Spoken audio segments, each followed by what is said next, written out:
There is a kind of man the world forgets about while he is still standing right in front of it. He is not loud enough to be remembered. He does not sit in boardrooms or drive cars with tinted windows or eat at restaurants where the menu has no prices.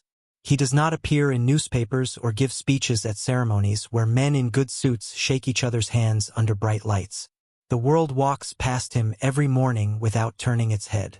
And he stands at his post, the way he has always stood, steady and quiet and faithful, asking for nothing more than the dignity of the work itself.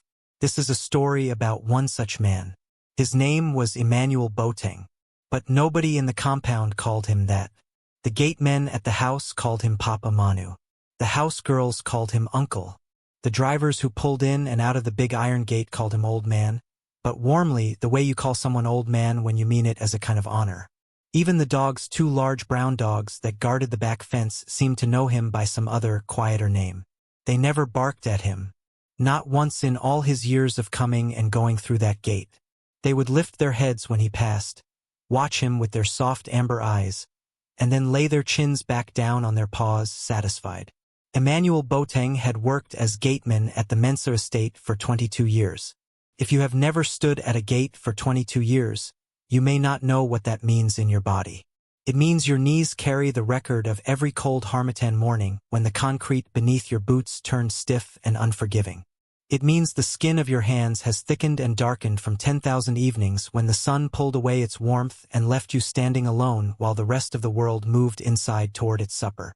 It means you have watched children grow from small, soft-faced things who could barely reach the intercom button into men and women with their own cars and their own business, who now pull through the gate you hold open for them and nod at you with the same small, distracted nod their fathers gave you 20 years before.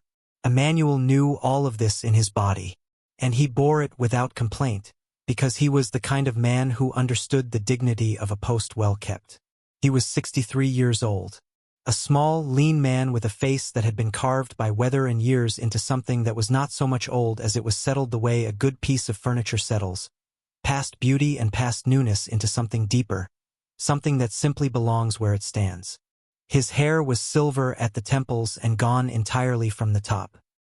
His eyes were dark and steady and carried the unhurried patience of a man who has learned that most things worth seeing happen slowly. He lived in a small room behind the garage, attached to the main compound wall. The room was barely large enough for a single bed, a wooden chair, a table, and a small shelf on which he kept 3 things: a Bible whose spine had been repaired twice with black tape, a framed photograph of his late wife Adwoa, and a small tin of the peppermint sweets he allowed himself one of each evening after his supper. His daughter Abina, who lived on the other side of the city with her husband and 2 children, called him every Sunday evening without fail. He looked forward to those calls the way some men look forward to church, with the particular peace of knowing something good and reliable is coming. He had never been late to his post in 22 years. Not once. The Mensah Estate sat at the top of Airport Ridge Road, behind 2 rows of mango trees that had been planted long before the house was built and that threw their thick, deep shade across the front wall in the mornings like a blessing nobody had asked for but everyone was grateful for. The gate itself was the kind of gate that announces itself tall, wrought iron, painted black, with the initials R.M. welded into the center panel in a style that managed to be elegant and intimidating at the same time. It had been installed the year after Richard Mensah's construction company had won its first government contract, when the money first arrived in that particular serious way that changes not just a man's bank account but his whole posture toward the world. Richard Kofi Mensah was 50 years old and looked, as people who have spent a long time being certain of things tend to look, like a man who had never once doubted himself.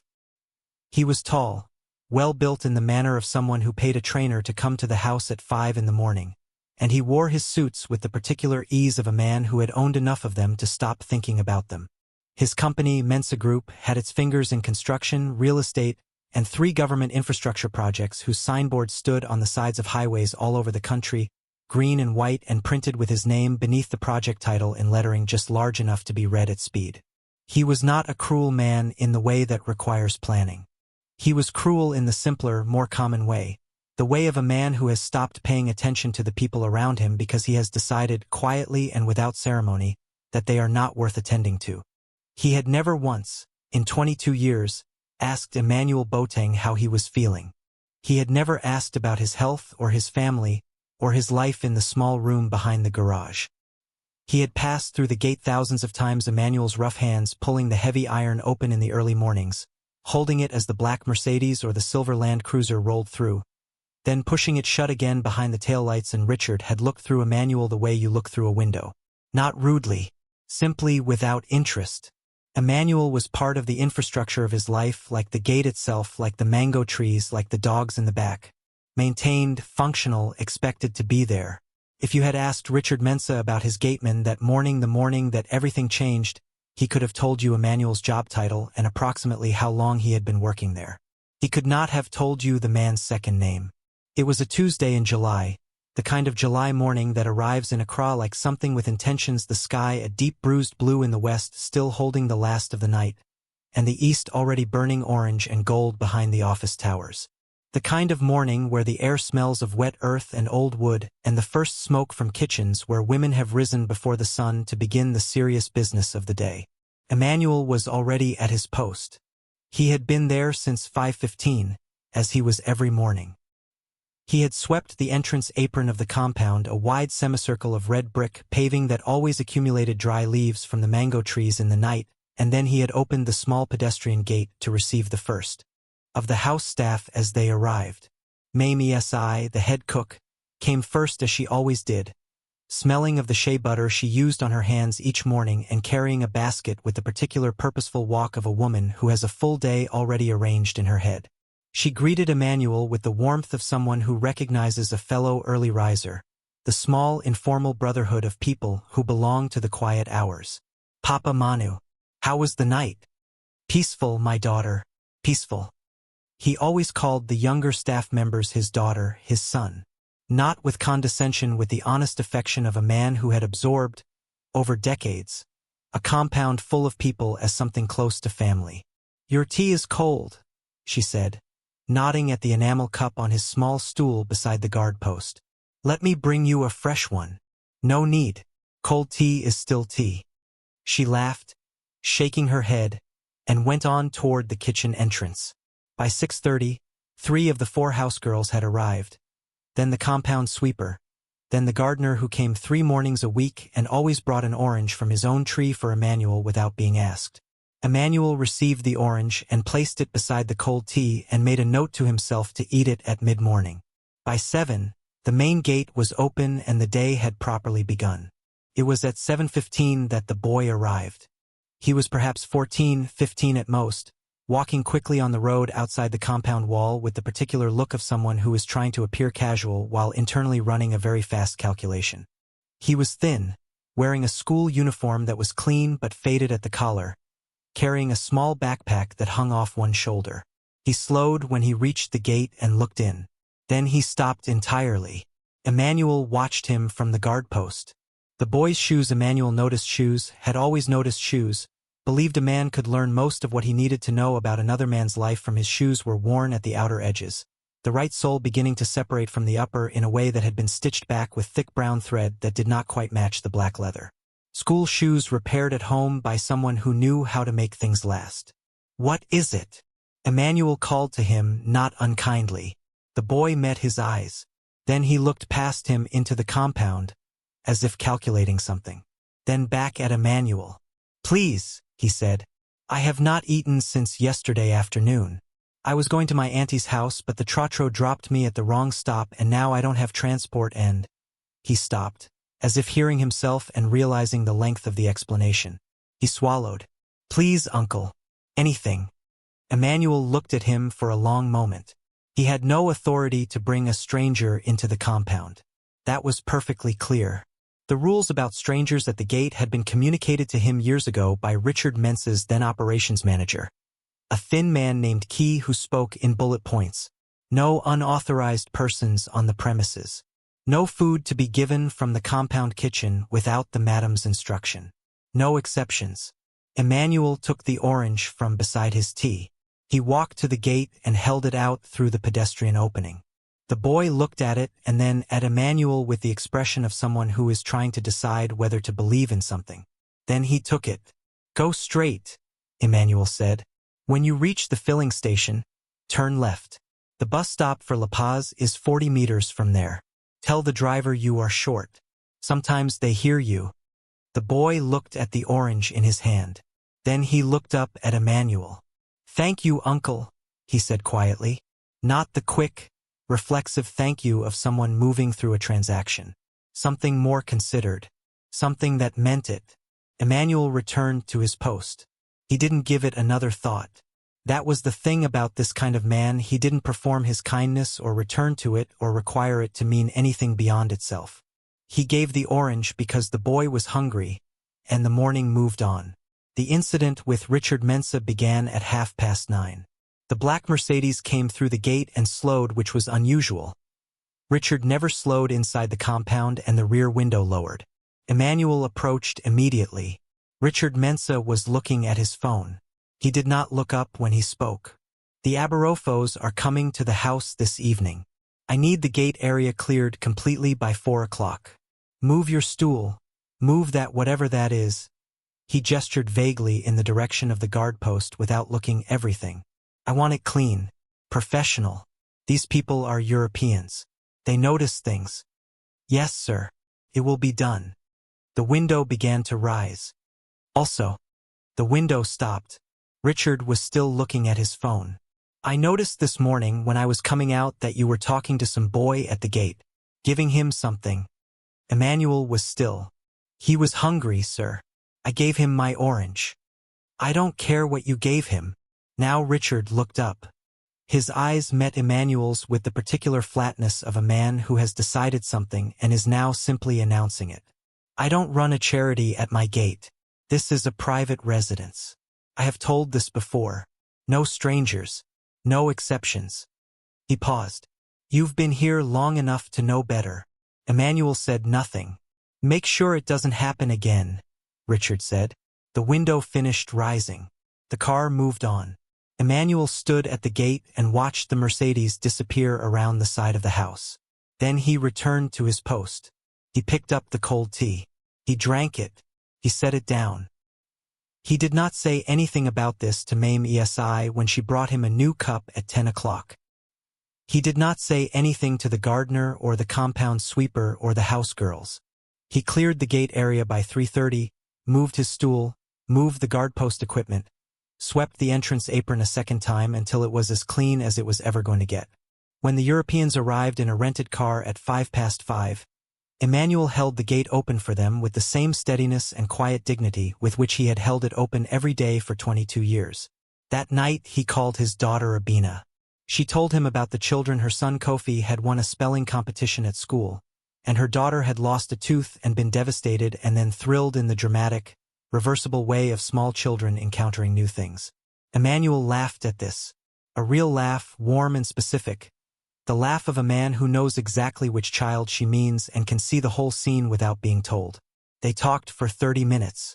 When he hung up, he sat on the edge of his bed in the small room and listened to the compound settle around him, the low talk of the house girls in their quarters across the yard, the dogs shifting in the dark, the distant sound of traffic on Airport Ridge Road carrying on its business with the night. He did not know that Richard Mensah had made a decision. The following morning, Richard's operations manager, a new one now, a young man named Darko who wore white shirts and spoke quickly, came to the guard post at 9 o'clock with the look of a man who has been given an uncomfortable assignment and has decided the fastest way through it is the only way. "Good morning, Papa Manu." "Good morning, my son." Darko held a white envelope. He set it on the small stool with the careful, deliberate motion of someone placing something fragile. "Mr. Mensah has asked me to give this to you." Emmanuel looked at the envelope. He did not pick it up. "He has decided to upgrade the security arrangements at the estate," Darko said, and the way he said it quickly, flatly, like reading from something prepared, told Emmanuel that these were not Darko's own words. "A professional security company is being contracted. They will take over gate operations from the 1st of next month." A pause. "Your position is therefore," he stopped, looked at the envelope instead of at Emmanuel. "Your service is appreciated. The letter explains the arrangement." Emmanuel looked at the envelope for a long time. Then he picked it up. He turned it over in his hands. He did not open it. Darko, to his credit, stood still. He did not move toward the gate the way people do when they want the difficult part of a conversation to be over. He stood and waited, the way a young man stands when he has enough conscience to know that what he has just been made to do deserves at least to be witnessed properly. 22 years, Emmanuel said quietly. Not a complaint. Not even addressed to Darko, really. Said the way a man sometimes says a thing aloud simply because the silence has become too full of it. Yes, sir, Darko said. 22 years. He said it with his eyes down and his voice low, and there was something in those 3 words, the care with which he placed them, the weight he allowed them, that was its own kind of apology, even if the apology was not his to give. Emmanuel put the envelope in the chest pocket of his uniform, close to where his heart was. Tell Mr. Mensah I understand, he said. He straightened his jacket. He looked at the gate, at the black iron with R.M. welded into the center panel, at the red brick apron he had swept 10,000 mornings, at the mango trees throwing their shade across the wall in the early light. I will be at my post until the 1st of the month, he said. It will be kept properly. Darko nodded once. Then he turned and walked quickly back toward the main house, his white shirt bright in the morning sun, his footsteps fading on the brick. He was young enough that the discomfort would stay with him for several days before the business of living crowded it out. He was decent enough that it would stay with him longer than that. Emmanuel stood at the gate for a long time after Darko left. The morning moved around him, a car passing on the road outside, a kite circling once above the mango trees, the compound stirring with its ordinary sounds. Somewhere in the main house, Richard Mensah was preparing for a day of meetings and contracts and decisions that mattered and decisions that did not, all of them carrying the same weight in his calendar, measured only in hours. Emmanuel opened the envelope. He read the letter slowly, with the careful attention he gave to all things written, because he had grown up in a place and a time when books and letters were not abundant, and he had never lost the habit of treating words on a page as something that had been set there deliberately, by someone who had put thought into the arrangement. The letter was brief, clean, professional. It said everything Darko had already said in language that was careful not to say the other things, the things that lived in the space between the words, in the size of the number in the bottom right corner of the attached payment summary, in the date chosen for his departure. Emmanuel folded the letter. He folded it twice, precisely with the corners aligned. He put it back in the envelope. He put the envelope back in his chest pocket. Then he began his morning sweep. The red brick apron was clean by 7. The pedestrian gate was oiled at 8. Emmanuel kept a small tin of oil behind the guardpost for this purpose, had kept it for years, applied it to the hinges on the first Monday of every month, because a gate that cries when it moves is a gate that has been abandoned. He was not in the habit of abandoning things. At 9:10, Mensah came to the guardpost with a fresh cup of tea, which she did every morning, and she set it beside his stool, and she looked at his face for a moment with the particular perceptiveness of a woman who has spent decades reading people in kitchens, in corridors, in the small, unguarded moments between tasks. What happened? She asked. Emmanuel looked at the tea. Nothing, my daughter. She looked at him. He looked at the gate. She left. At mid-morning, the gardener came with his orange. Emmanuel received it and placed it on the stool. He ate it slowly at 11, standing at his post, looking out through the bars of the iron gate at the road where the trot roast passed and the women walked with baskets on their heads and the city went about its ancient complicated business of being alive. He thought about his wife Adwoa, who had stood at different gates in her life, the gate of illness, of poverty, of the year when they lost a child between one season and the next, and who had stood at all of them with the same quiet endurance that Emmanuel recognized now as the particular inheritance of people who have learned that their dignity does not live in the gate. It never lived in the gate. It lived in the standing. He finished the orange. He dusted his hands on the side of his uniform. He did not know that the following morning, 40 black cars would be parked outside the gate he had just swept. He did not know who was in them, or what they had come to say, or how far back the story of their coming reached. He did not know that his act of generosity, one orange, pressed through iron bars into the hands of a thin boy with repaired school shoes, had been seen by someone who would not forget. Some things are witnessed by eyes we do not know are watching. Some kindnesses travel farther than the hand that offers them. Emmanuel Boateng finished his morning, kept his post, and went to bed that night in his small room behind the garage with the Bible and the photograph of Adwoa and the tin of peppermint sweets. He said his prayers in the particular private way of a man accustomed to speaking to God without theater. He turned off the light. Outside his small window, the Accra night gathered its heat and its noise and its 10,000 ordinary stories around itself, and the mango trees stood over the compound wall in the dark, and the dogs lay in the back with their amber eyes half closed, and the big iron gate stood in the dark with our M welded into its center, locked and silent. By morning, everything would be different. The first car arrived at 6:47 in the morning. Emmanuel knew the exact time because he had just looked at his watch, a practice he had kept for 22 years, checking the time at 1:45 and 1:15 each hour, not from anxiety but from the simple discipline of a man who believes that knowing where you are in a day is a form of respect toward it. 6:47. He had been at his post since 5:15. The compound was still and quiet in the early gold of the morning. Mensah had not yet arrived. The gardener was not due until 8. The car that came first was black. Not the ordinary black of a company vehicle or a government car. This was a different black, deep and still, the kind of black that does not reflect light so much as absorb it, like polished obsidian, like water at great depth. It was a large car, long in the body, riding low on wheels that were themselves dark, and it moved down Airport Ridge Road with a slowness that had nothing to do with caution and everything to do with intention. It was moving slowly because it had decided to move slowly. There is a difference. It stopped outside the gate. Emmanuel watched it from his post. He had seen many cars stop outside this gate over 22 years. He had seen government vehicles with their flags on the bonnets. He had seen the flashy new imports that young businessmen bought when the money first arrived. He had seen ambulances and police cars, and once, memorably, a television crew that had come to interview Richard Mensah for a business program and parked so enthusiastically they had blocked half the road. He had learned to read a car the way some men read a face, quickly, quietly, without showing that he was doing it. This car he could not read. He waited. A second car appeared at the top of Airport Ridge Road, descending slowly behind the first. Then a third. All black, all the same make, all moving with that same deliberate, unhurried weight. Emmanuel stood at his post and watched them come. By 7 o'clock, there were 11 cars parked on the road outside the Mensah Estate. They were arranged with a precision that was not accidental, not the scattered, wherever there is space parking of guests arriving for a party, but the considered formation of an organization that has done this before and knows exactly how it is done. They did not block the road entirely. They left a careful lane for passing traffic.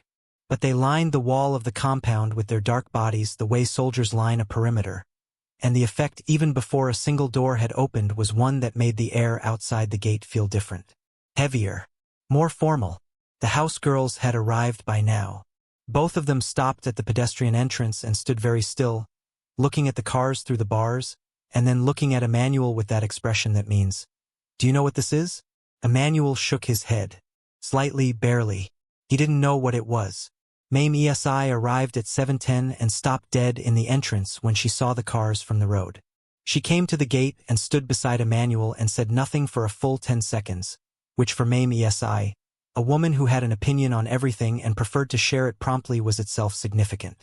"Papa Manu," she said finally. "Who are these people?" "I don't know." "How many cars?" "I counted 14 now. More are coming." She turned to look. Another car had turned onto Airport Ridge Road from the top junction, moving slowly in the same deliberate way. Then another behind it. "They're not police," she said. "No. Not military. No." "Then who?" Emmanuel had no answer. He stood and watched the cars come, one by one, and something moved through him that he could not name, not fear exactly, and not apprehension exactly, but something adjacent to both. The feeling of standing at the edge of a thing whose shape you cannot yet make out. By 7:30, there were 26 cars. Word had reached the main house. Darko, the operations manager, appeared at the back door of the compound and walked quickly across the courtyard toward the gate with his white shirt already looking strained at the shoulders, the way a white shirt looks on a man who is moving faster than he would prefer to admit. He arrived at Emmanuel's side and looked through the bars, and his mouth opened slightly and then closed again. "Have they said anything?" he asked. "Nothing." Have you spoken to them? Asked who they are?"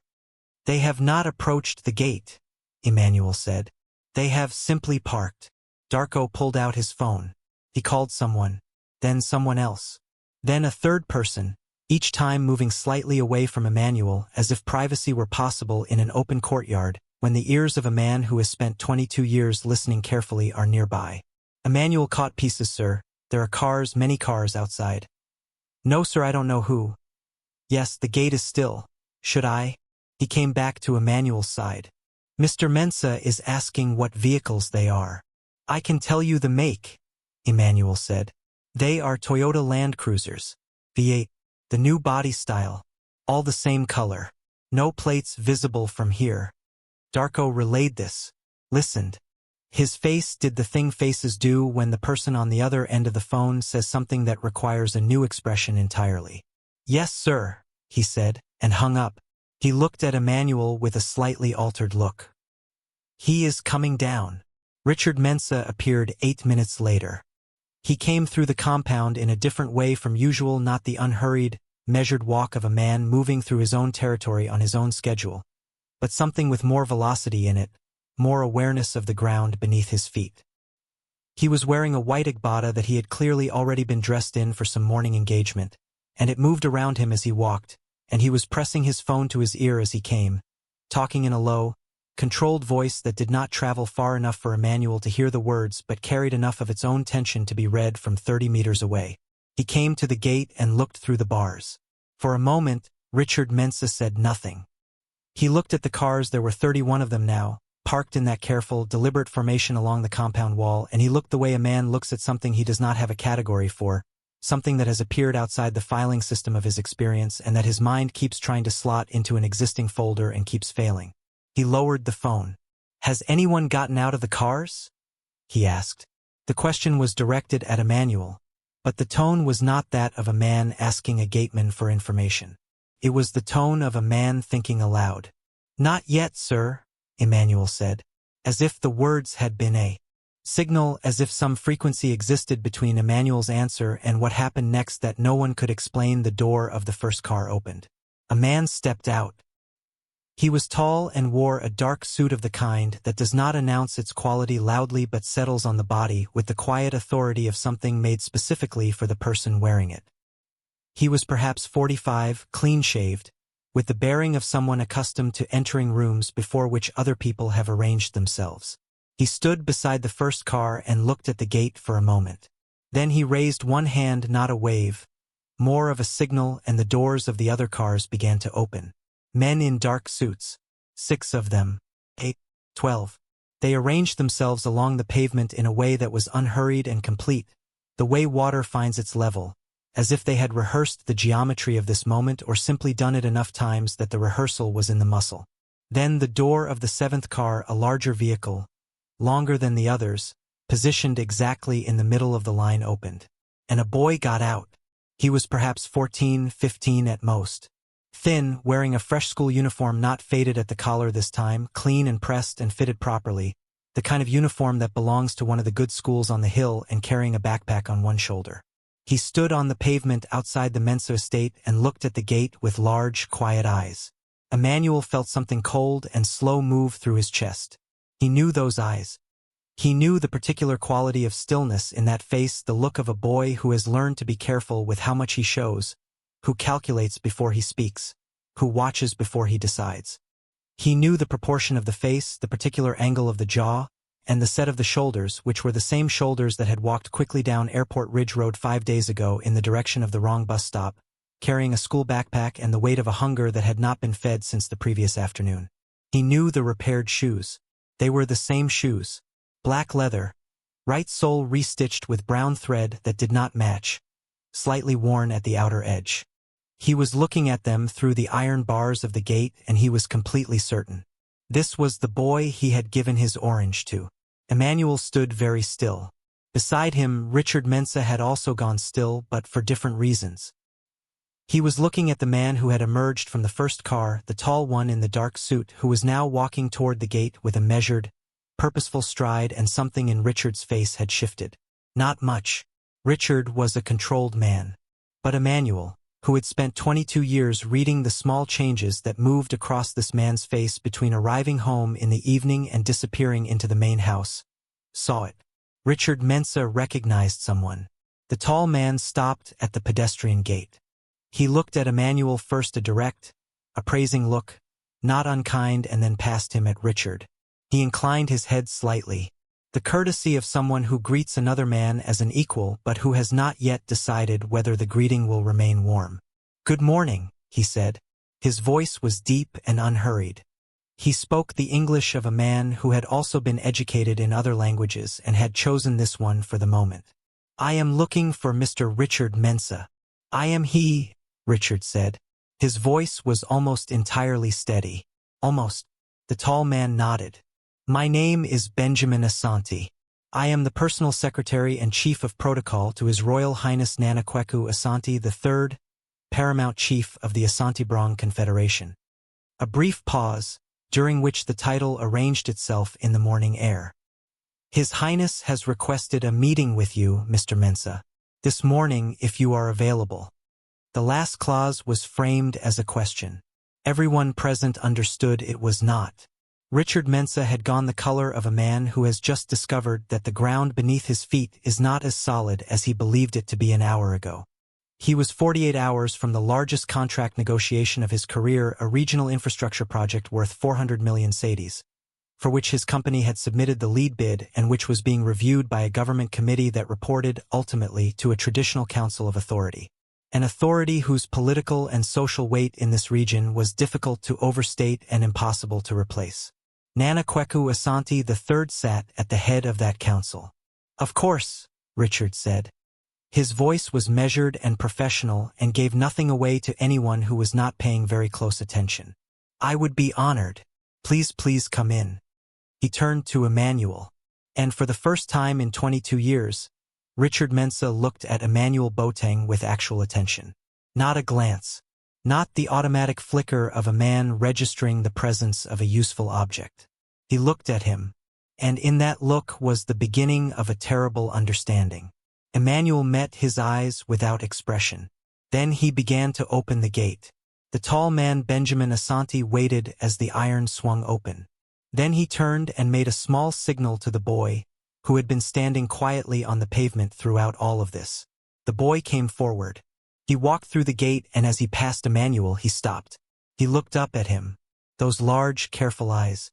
"Uncle," the boy said quietly. "Good morning, my son," Emmanuel said. The boy reached into his school backpack and produced an orange. He held it out. Emmanuel looked at it, at the orange, at the boy's face, at the careful deliberateness with which the gesture was made, and something moved through his chest that was larger than surprise, larger than gratitude. Something with no clean name in any language he knew, something that belonged to the old category of moments where life reveals to you, briefly and without ceremony, that it has been paying more attention than you thought. He took the orange. "I found the bus stop," the boy said. "The driver heard me." "Good," Emmanuel said. And then, because he was this kind of man, "How is your auntie?" The boy smiled a full, unguarded smile, wide and warm. "She was glad to see me." He looked at the orange in Emmanuel's hand. "I thought you might be hungry." Emmanuel looked at the orange in his hand. Then he looked at the boy. "Thank you," Emmanuel said. And he said it the way the boy had said thank you 5 days ago at the gate, not quickly, not reflexively, but with full weight, full meaning, the way you say something when you understand the size of what is being given, even when the thing itself is small. Benjamin Asante had been watching this exchange. His expression, which had been professionally neutral since the moment he stepped out of the car, had shifted during the course of it. Not much, but the shift was real. He looked at Emmanuel in the way a man looks when he has just confirmed something he had already suspected. Then he turned and walked toward the main house, and the boy walked beside him, and the other men in dark suits followed, filing through the open gate with quiet efficiency, and Richard Mensah walked with them, and the compound, which had been still and private and entirely Richard Mensah's for 22 years, filled with the presence of 40 men and the weight of everything that brought them there, and not one of them had yet said what it was. Inside the main house, the sitting room had never looked more like itself. Richard Mensah's sitting room was a large, carefully composed space that said, in the language of its furniture and its art and its lighting, that the person who lived here had money and wanted you to understand it without him having to say so. The sofa was cream-colored leather. The center table was dark wood and glass. On the walls hung 3 large canvases, modern African art, expensive and angular, and in the corner stood a display cabinet in which awards and plaques and commemorative items were arranged with museum precision. It was the room of a man who had thought carefully about how he wanted to be seen. Nana Kweku Asante III sat in the center of this room and made it look, without trying, like a room in which he happened to be a visitor. He was older than his secretary. 70, perhaps, or a few years past it.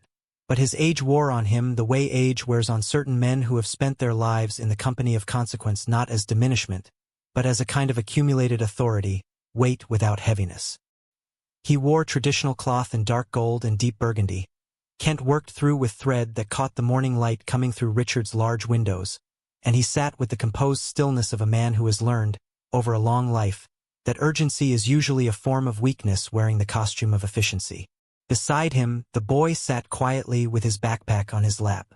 Richard Mensah had arranged chairs and water and called to Mensah, who appeared in the doorway and stopped at the sight of the room full of dark-suited men and a paramount chief and composed herself with remarkable speed, as capable women always do, and now sat across from his guest with his hands folded on his knees in the posture of a man who is exerting considerable energy to appear comfortable. Benjamin Asante sat to the chief's right. He spoke first. His Highness is grateful for your hospitality, Mr. Mensah. He apologizes for the informality of arriving without prior arrangement. There are circumstances which made the visit time-sensitive. Not at all, Richard said. I am honored by the visit. I am pleased. Tell me how I can be of service. Benjamin Asante looked briefly at the chief, who gave the smallest possible nod. 5 days ago, Benjamin said. His Highness's grandson Kofi, the boy you saw at your gate this morning, was traveling across the city by public transport. He is a student at, he named one of the schools on the hill, and had taken a trotro to visit a relative. The driver made an error and left him at the wrong stop. He had no money for a second fare. He had not eaten since the previous day. Richard's hands, still folded on his knees, did not move. The boy made his way to the nearest large compound in the area, which happened to be yours, Benjamin continued. He approached the gate. Your gateman, he paused for just a moment, and in that pause everything lived, spoke kindly to him, gave him food from his own supply, directed him to the correct bus stop and advised him on how to speak to the driver about the fare. He looked at Richard with steady, measured eyes. The boy found his way to his auntie's house. He contacted our office the following morning, and Kofi told us what had happened. The room was very quiet. His Highness, Benjamin said, was himself a boy once who was lost. He knows what it means at that age, at that hour, to have a stranger choose kindness over distance. Another pause. He wished to come personally to express his gratitude to the man at the gate. Everyone in the room understood that this was the sentence that contained everything. Not to the owner of the compound. Not to the man whose name was welded into the gate. Not to the man in the white agbada sitting with his hands folded on his knees in his cream leather sitting room. To the man at the gate. Richard Mensah's face was doing something complicated. Emmanuel was not in the room to observe it, being still at his post outside where he belonged and where he had remained without being invited in, because that was where he stood and that was what he did. But Mensah, who had remained near the doorway of the sitting room under the pretense of ensuring the water glasses were properly attended to, Mensah saw Richard's face in this moment, and she would describe it later to the other house staff. Standing in the kitchen with her hands wrapped around a cup of warm water, in the quiet, measured words of a woman reporting accurately what her eyes had seen. He looked like a man who has just understood the distance between who he thought he was and who he actually is, she would say. And he found the distance to be very long. Benjamin Asante had not finished. Additionally, he said, and the word landed with its own particular weight. His Highness is aware that Mr. Mensah's company has submitted a proposal for the Northern Corridor Road contract. The review committee of which His Highness serves as Senior Traditional Authority Council meets in 3 weeks. He let this sit for a moment, neither explaining nor emphasizing it, simply placing it in the room the way you place something on a table and step back and allow the person across from you to decide what to do with it.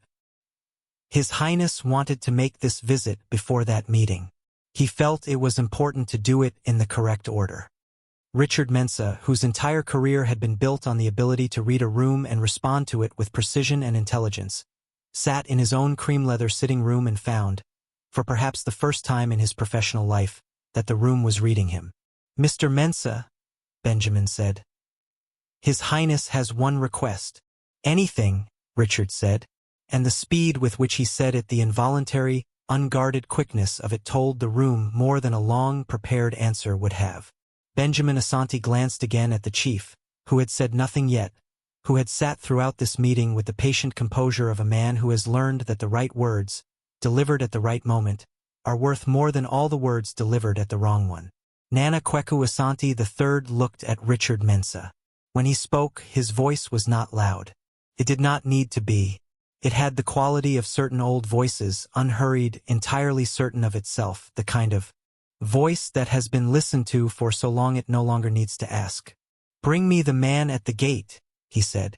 There was a moment before anyone moved. Not a long moment. 10 seconds, perhaps. But in those 10 seconds, the whole of Richard Mensah's composure was visible, the effort of it. The muscular, practiced, expensive discipline of a man holding himself in the shape of certainty when everything inside him had changed shape. Then he stood. He walked to the doorway. He spoke to Darko, who was waiting in the corridor, and Darko walked quickly across the compound in the morning sun, and the compound fell quiet as he moved through it. Emmanuel was at his post. He was standing exactly where he had been standing since 5:15 that morning, because that was his post and that was his practice. The orange the boy had brought him sat on the stool beside him, unpeeled.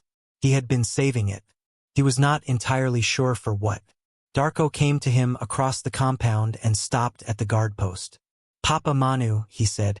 His voice was different from the day he had brought the envelope. Something had loosened in it. "They are asking for you inside the house." Emmanuel looked at him. "Mr. Mensah is asking you to come in." "Into the main house," Emmanuel said. "Yes." Emmanuel looked at the gate. He looked at his post. He looked at the orange on the stool. He straightened his uniform jacket, which was already straight because it was always straight, but there are gestures a man makes in certain moments that are not about the state of his jacket. "Is the house secure?" he said. Darko blinked. "I'm sorry." "The gate," Emmanuel said. "If I leave my post, who is holding the gate?" Darko opened his mouth and closed it. He was a young man who had seen many things in his time working for Richard Mensah, but he had not seen this: a man being summoned into a room full of power and dignity and consequence, and using the invitation to ask about the gate. "I will stay here," Darko said after a moment. "I will hold it." Emmanuel looked at him for a moment. Then he nodded. He picked up the orange from the stool. He straightened his jacket one more time, and he walked, unhurried, across the compound toward the main house, through the door he had never entered in 22 years of keeping what stood on the other side of it safe. Behind him, Darko stood at the guard post with his tablet under his arm and looked at the gate. The gate was still. The mango trees were still. The morning was fully itself now, high and bright and full of its own indifference to the things happening within its light. Darko looked out through the iron bars at the 40 black cars parked along the wall, at the handful of dark-suited men still standing quietly in the street, at the boy Kofi, who had come back outside and was sitting on the low wall near the pedestrian entrance, reading something on a small phone with the absorbed, private focus of a boy doing the things boys do when the adult business of the world has moved somewhere else. Darko looked at all of it, and then he looked at the ground, and then he looked, for a long moment, at the envelope in his memory, the white envelope with the careful language, the carefully chosen number, the carefully chosen date, and he thought about the distance between what he had done and what should have been done.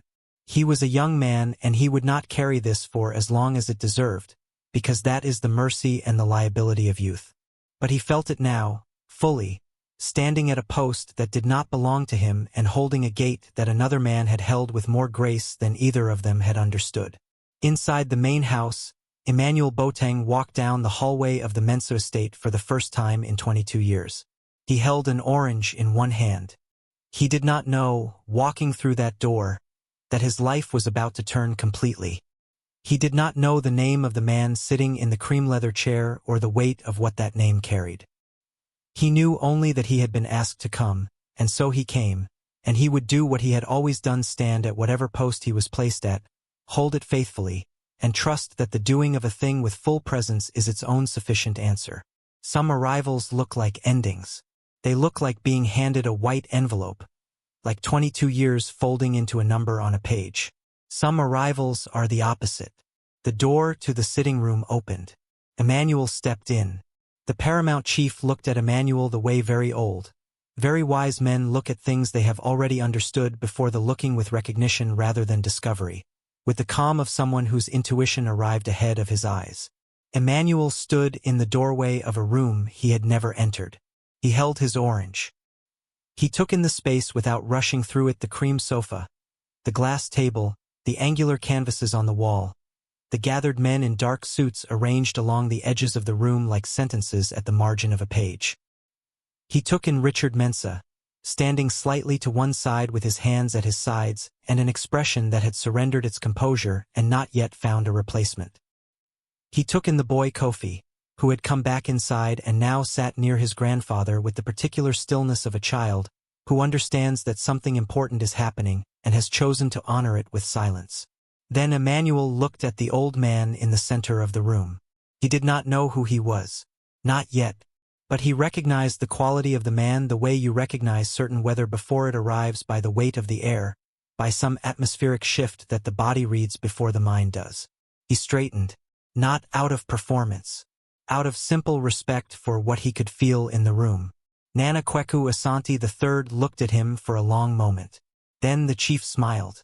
It was not a small smile or a diplomatic smile or the managed, professional smile of a powerful man calibrating warmth for a purpose. It was a real one, the kind that rearranges a whole face, that reaches the eyes and stays there, that belongs to people who have been genuinely moved by something and are not in the habit of hiding it. "Come," the chief said. "Sit." Emmanuel sat in the chair that was brought for him. He sat in it the way he stood at his gate, fully, without apology, without the hunched self-reduction that people of lesser self-knowledge sometimes adopt when placed in rooms that do not belong to them. Benjamin Asante leaned forward and spoke quietly to Emmanuel, explaining who the man across from him was. Emmanuel listened without interruption. When Benjamin finished, Emmanuel looked at the chief again and nodded once, slowly, with the particular gravity of a man receiving important information and giving it the weight it deserves. "Your Highness," he said. "Old man," the chief said back, and the warmth in the two words was such that several of the suited men along the walls, men trained in professional neutrality, allowed themselves small, private expressions. "My grandson has told me about you." "He is a good boy," Emmanuel said. "He said thank you properly. Not many do." The chief's smile deepened. "He said the same about you, that you spoke to him like a person." He paused. "He said you asked if he would find his way, and then you gave him your orange." He looked at Emmanuel steadily.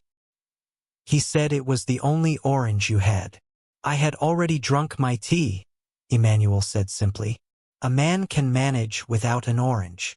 Kofi, sitting beside his grandfather, made a small sound. It might have been a laugh contained at the last moment. The chief did not look at him, but the corner of his mouth moved.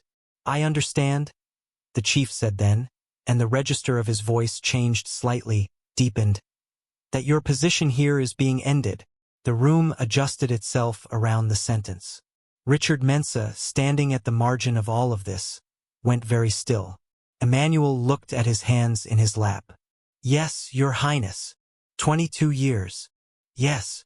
And the reason given? Upgraded security arrangements," Emmanuel said, without bitterness, without edge, simply as a man reporting a fact. "A professional company is being contracted." The chief was quiet for a moment. He looked, briefly and without expression, at Richard Mensah. Then he looked back at Emmanuel. "What will you do?" he asked. Emmanuel considered this honestly. My daughter is in La Paz. She has been asking me to come for some time. I have a small savings. Enough for a while. He paused. I am 63. There is still work in me. I will find something. You are not afraid? The chief asked. Emmanuel thought about Adwoa. He thought about the years when there had been very little and they had stood in it together, not because it was comfortable but because the standing together was its own sufficient answer to the difficulty of the thing. He thought about the orange the boy had brought back through the gate this morning, and the long, improbable chain of events that connected that orange to this room, to this conversation, to this moment in which a paramount chief was asking him if he was afraid. I have been afraid before, Emmanuel said. Fear is not a reason. Nana Kweku Asante III looked at him for a long time after that. The room was very quiet. The morning light through Richard's large windows had shifted into its full mid-morning weight, gold and flat and certain. Then the chief turned his head toward Richard Mensah. It was a slow, deliberate turn, the kind that carries its own message in the movement itself that says, I have been looking at the thing that matters. Now I am looking at you. Richard Mensah met the chief's eyes. He was a man who had met the eyes of difficult men across difficult tables for 30 years. He was not a coward. But what he saw in the chief's look was not hostility or anger or the kind of opposition that experience and intelligence can navigate. What he saw was simpler and harder than any of those things. It was clarity, the clear, unwavering gaze of a man who has seen the full shape of a thing and is simply allowing you to understand that he has seen it. Mr. Mensah, the chief said, Your Highness, a man kept your gate faithfully for 22 years. He gave away his own food to a hungry child who came to your gate asking for help. He did this because he is the kind of man who does such things, not because he expected anything from it. The chief's voice was level and unhurried, each sentence placed with care, the way you place things that are heavy. And you are ending his employment. Richard opened his mouth, closed it. I am not here to conduct your business, the chief said. I am here because my grandson came home safely because of this man's kindness. And I am old enough to know that kindness of this quality does not go unmarked. Not by me. He looked at Richard with those clear eyes. And I suspect not by you either, now that you are seeing it clearly. The silence that followed was the kind that does not ask to be filled. Richard Mensah looked at Emmanuel. And this time he did not look through him. He looked at him the way you look at something you have walked past for 22 years and finally, today, actually seen with the full, uncomfortable recognition of a man confronting the distance between who he has been and who he might have been. He had not thought of Emmanuel as a man with a daughter in La Paz. He had not thought of Emmanuel as a man at all, in the way that mattered as someone with a life that had weight and texture and grief and love in it, with a wife's photograph on a shelf and a tin of peppermint sweets and prayers said in the dark before sleep. He had thought of him as the gateman, the function, the fixture. He had been wrong. He had been wrong for 22 years, quietly, expensively wrong, and it had cost him nothing until this morning when it arrived at his gate in 40 black cars and sat in his cream leather sitting room and asked him to see it. Richard Mensah was not a man who bent easily. His entire life had been constructed on the principle of not bending. But there is a difference between bending and understanding, and what moved through him in that moment was not weakness. It was the harder thing, the reckoning of a man who is honest enough, when the evidence is placed in front of him without room for maneuver, to accept what it says. He crossed the room. He stood in front of Emmanuel, who looked up at him from the chair with those dark, steady eyes that had watched him come and go for 22 years and had asked for nothing. Emmanuel, he said. It was the first time in 22 years he had used the man's name. Emmanuel waited. I have not. Richard stopped. Started again because the man he was did not traffic easily in these words and they required effort, real effort, the kind that costs you something and should. I have not treated you as you deserved. In 22 years, I have not once. He stopped again. His jaw was tight.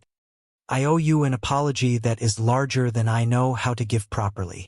But I am asking you to receive what I have. Emmanuel looked at him for a long moment.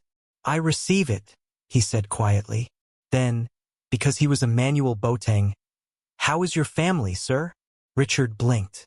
Of all the responses available to him in the geography of this moment, this was not one he had mapped.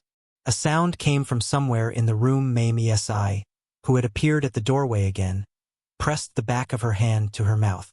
"They are well," Richard said after a moment. His voice was not entirely steady. "Thank you for asking." What happened next took 3 days to arrange and a lifetime to understand. Richard Mensah withdrew the termination. He did not do it quietly, with a revised envelope and a date changed on a document. He called the full house staff together in the courtyard the following morning, and he stood among them. And he said plainly that he had made a decision that was wrong, and that Emmanuel Boateng would continue at his post for as long as Emmanuel Boateng wished to remain. He said it without decoration. He bore the silence that followed it, which was its own form of accountability. The chief, for his part, spoke warmly of Mensah Group in the 3 weeks before the contract review. He spoke of the kind of character that sits underneath a business, the invisible architecture of how a man treats the people in his daily orbit, the ones the world does not watch. He said that this kind of character was, in his experience, the most reliable indicator of how a man would behave when the stakes were high and no one was watching. The Northern Corridor contract was awarded to Mensah Group. Richard knew he knew with the particular clarity of a man who has been given more than he earned that the margin between receiving it and not had nothing to do with his proposal documents or his project track record or the careful language his lawyers had worked into his submission. It had to do with an orange. With a thin boy in repaired school shoes standing at a gate in the early morning. With an old man who had given away the only orange he had because a hungry child was hungry, and that was reason enough. Emmanuel kept his post. On the first Sunday after all of it, his daughter Abina called at her usual hour. He told her, in his measured way, what had happened. He told her about the cars and the chief and the boy and the orange. He told her about walking through the door of the main house for the first time. He told her about the apology. Abina was quiet for a long time after he finished.